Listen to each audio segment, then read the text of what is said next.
খরচ কমে যাবে, সময় কমে যাবে। এই কারণে আসলে আমরা এই প্রস্তাবটি গ্রহণ করেছি এবং আমরা আশা করি সরকার সেটি বিবেচনা করবে। আজকে একটি প্রক্রিয়া মাত্র, আজকে কোনো কিছু চূড়ান্ত হচ্ছে না।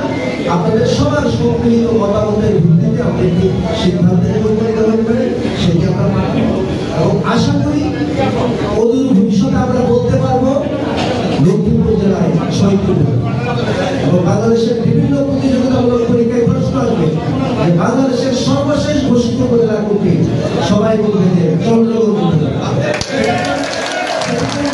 আপনাদের এই শুনানি কার্যক্রমটি এতটাই শৃঙ্খলভাবে হওয়া উচিত যাতে এমন না হয় আপনাদের কথার সঙ্গে একের কথার সঙ্গে আরেকজনের কথা পেঁচিয়ে গিয়ে গণশুনানি কার্যক্রমটি ঝুলিয়ে গেলে এটা আপনাদের কাজটি কিন্তু বিলম্বিত হবে। সুতরাং আমার মনে হয় যে আপনারা সবাই খুব চান যে এই উপজেলাটি হোক।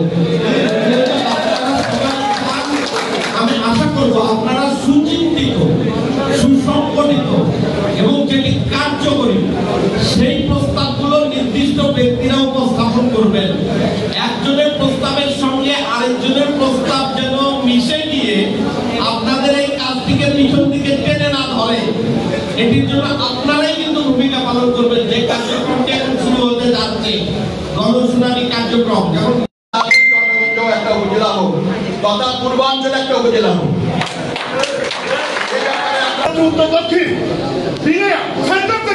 সেখানে উপজেলা কেন্দ্র